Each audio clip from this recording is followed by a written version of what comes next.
Yeah, so I'm back, I guess. Um, hmm.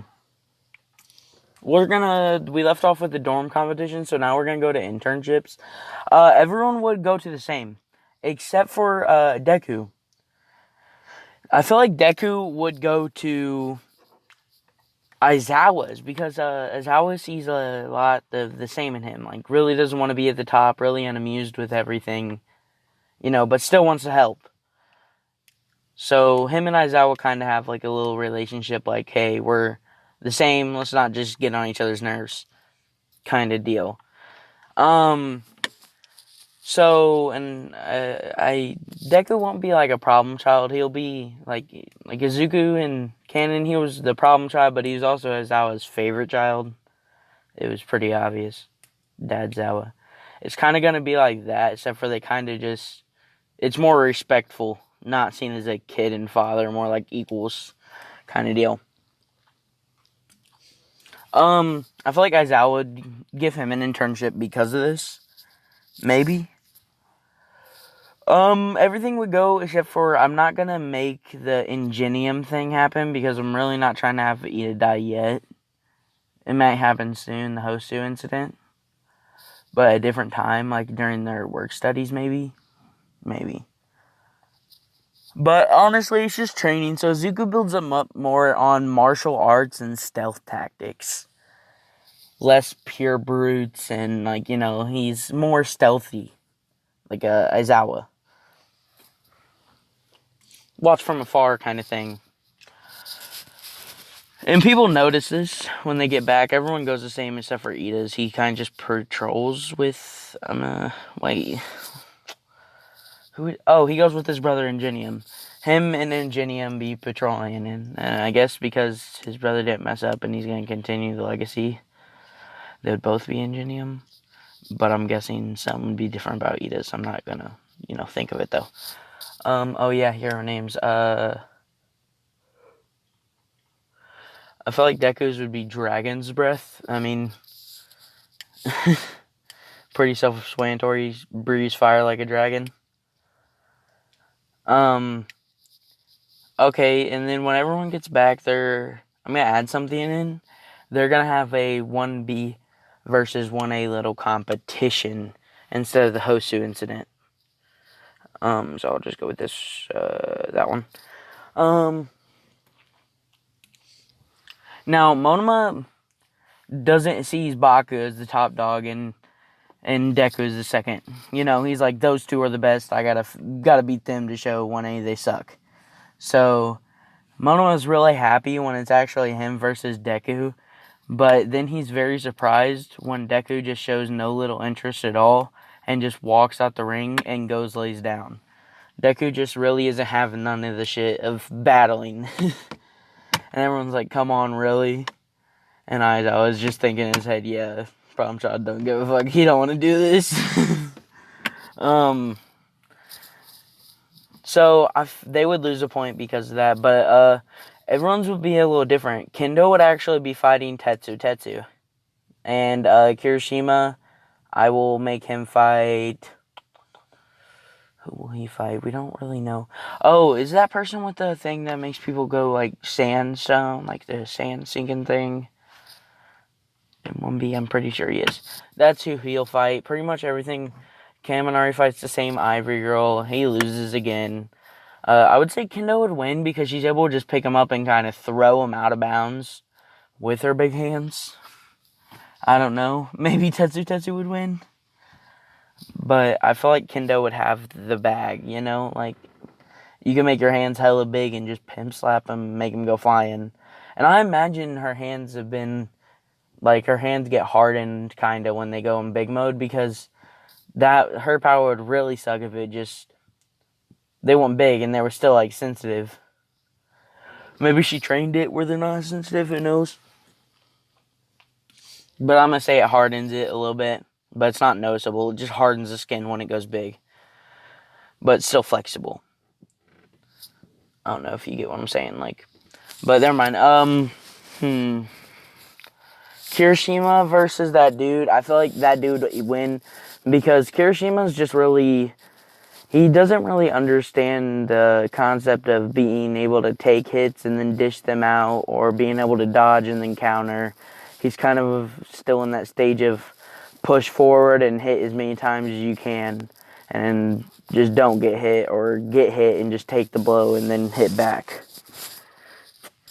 Which would make him lose this, because he would rush forward and that guy would just put his foot down and he'd be like, you're sinking now. Caught your ass. You're dead. Points for Class B. I feel like overall, though, Class 1A would barely win. The fight between Izuku and Monoma would have been over quick, because Izuku can just easily beat Monoma before he gets there. But you fire block him, and then get close enough to take him down without him touching him, because of Aizawa's techniques that he's learned, like the stealth and like the quick takedowns and the power takedowns. Because Aizawa in the USJ, he was doing some like powerful stuff, but he was also doing like quick takedowns to move on quicker, if you get what I'm saying. So I feel like that's how that would be. I feel like Class 1A would only win by like 3 points, because Class 1B has some really strong people, and a lot of them should have been in 1A.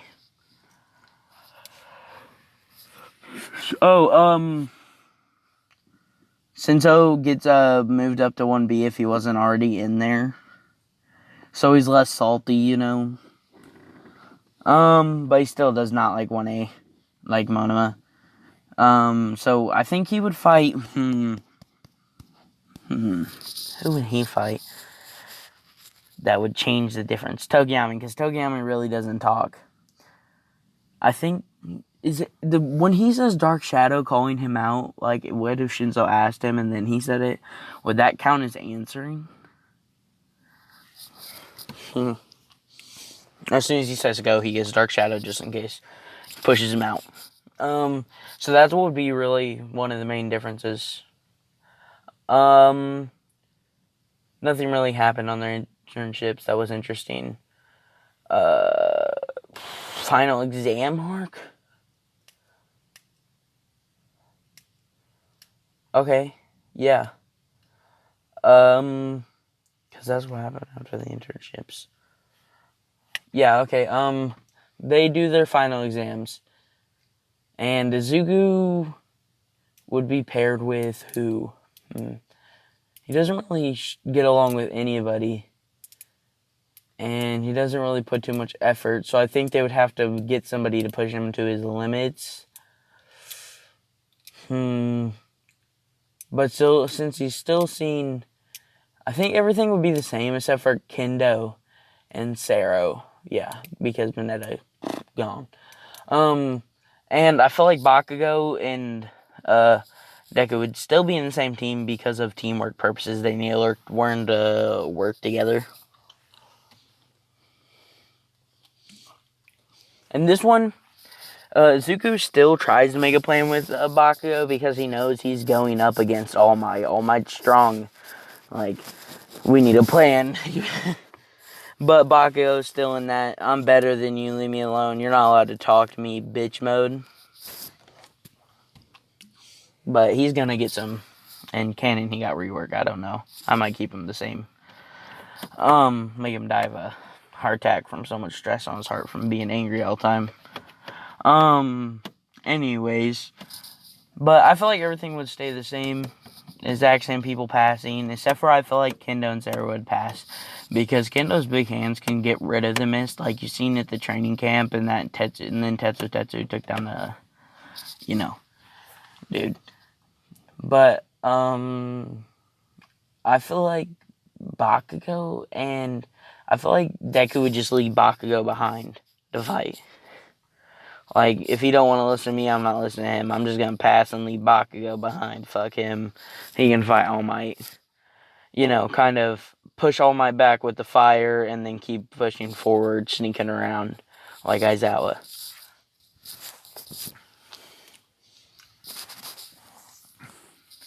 And everyone's like, wow, he's just leaving Bakugo.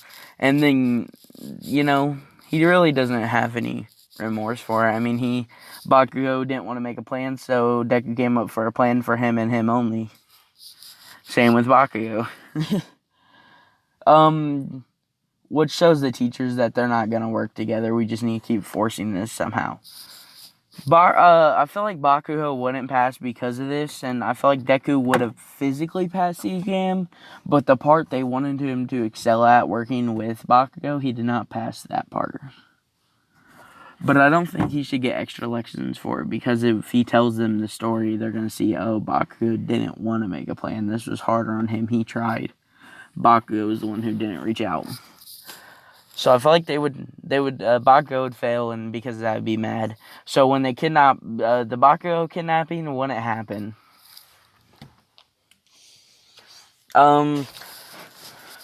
Same thing goes, blah, blah, blah. He tells the people that didn't pass that that was just a logical deception, blah, blah, blah, blah. You get it. Then they decide to go to the mall. The Shigaraki counter, it wouldn't happen either, because they would actually stay together, because Deku was just going to carry bags for Kendo and the other girls while they shopped. Because, you know, Deku can't say no to Kendo. You know, that's the only person besides his mom that he cares for right now. So when he's doing this, Shigaraki won't be able to get a chance to get anyone alone, because everyone's together now. No, like, nobody's apart. So that part doesn't happen. Oh,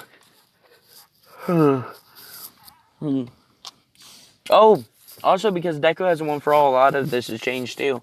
Like, I wonder how I'm gonna do the muscular fight. Will it be Deku going, or will it be someone else?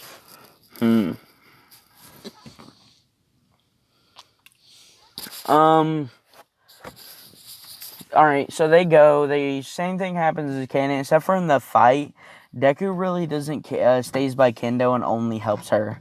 Like oh no, it was Kaminari then. Because I still want, you know, Deku being close and being able to save him, but since it wasn't Kendo, Kaminari just gets pimped, smacked, like, knocked clean out from, not for a long time, but you get what I'm saying. Like, he's out for a little bit. And everyone sees this and they're like, wow, Deku really just let him get like that. And then Kendo, they realize he's only helping Kendo. Like, they're getting no help from the so-called second in their group. And same with the first. So I feel like it would be fairly easy for Kendo, because she actually has someone working together with her, and it would actually be harder for the rest of the class, because they only had each other, and a lot of them aren't as strong as, you know, the top three. And Todoroki's cold, so he's not going to work with anybody. So they have, like, Momo and Kaminari. Kaminari's actually strong if you think about it. It's just his yay mode that really sets him off. Like, he could have easily been up there in the tops if he had, you know, if he mastered his quirk at a young age. Crazy. Oh shit.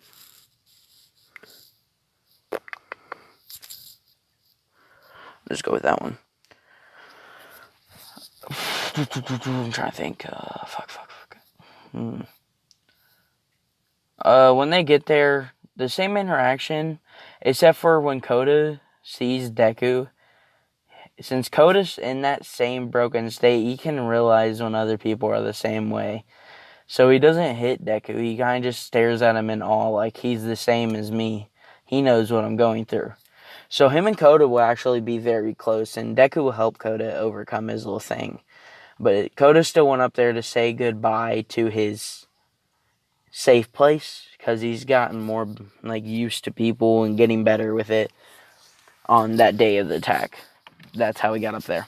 But anyways, for the training, Deku would do,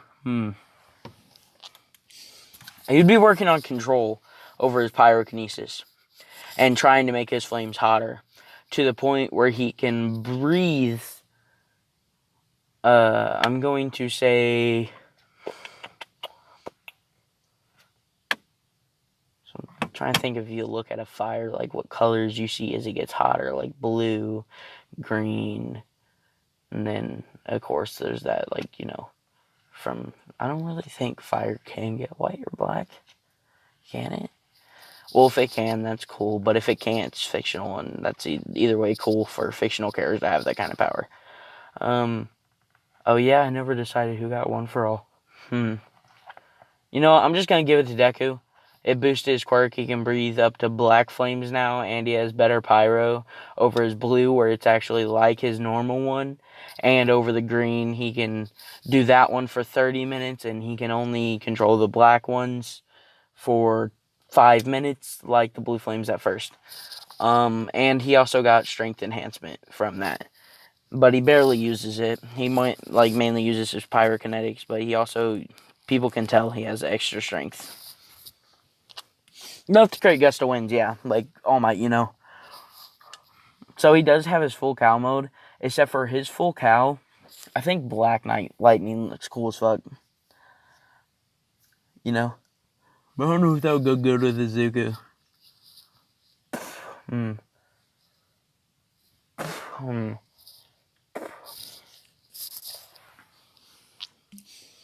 Huh.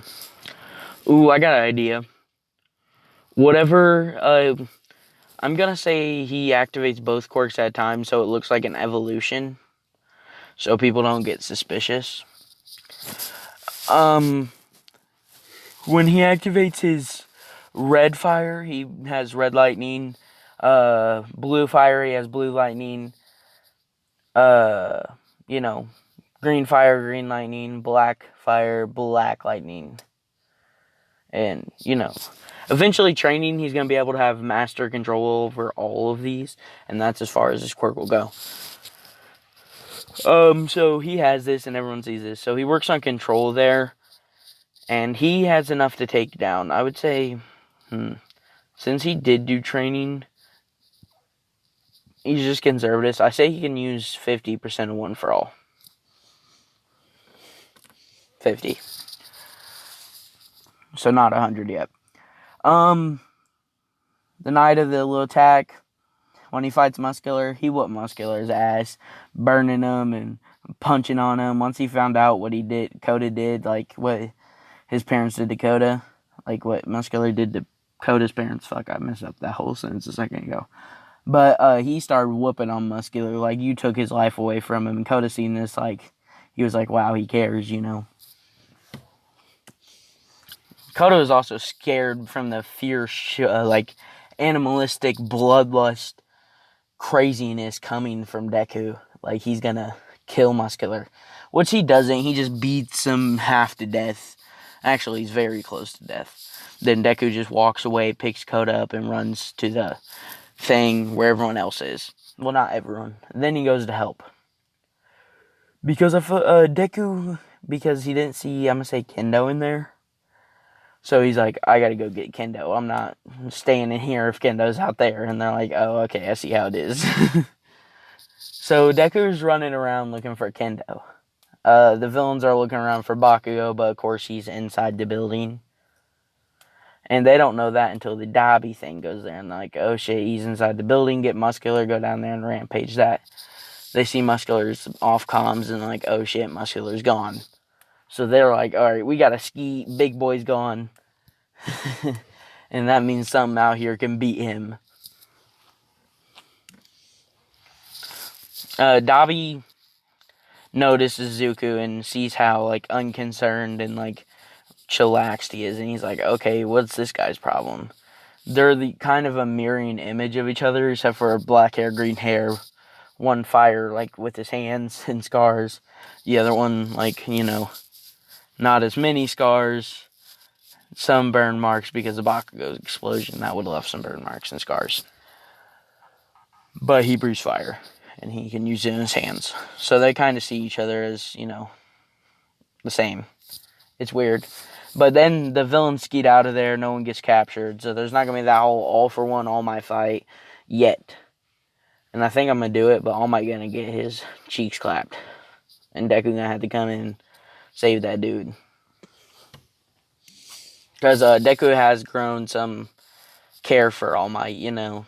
Because All Might's his mentor. All Might gave him the power, like extra power, and gave him one for all and entrusted him with it. So he's grown some care for All Might. but they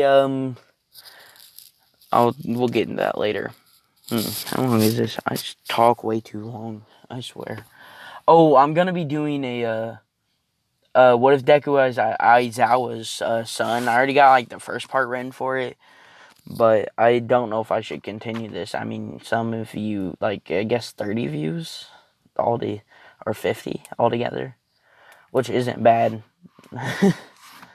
Not complaining. I'm just saying it's like, I know it's small, but I don't know if this is getting boring because I'm taking forever with it. Too much detail, I guess. I'll try to work on it for real, but hope you all have an amazing day or night. Or if not, you can just wallow in the darkness like everybody else. Complete edge, like, you know what I mean. But have fun in Wakanda. My bad, didn't mean it like that. I'm just saying, Wakanda's beautiful. I ain't trying to say like, oh fuck, now I seem dumb. How would that be bad?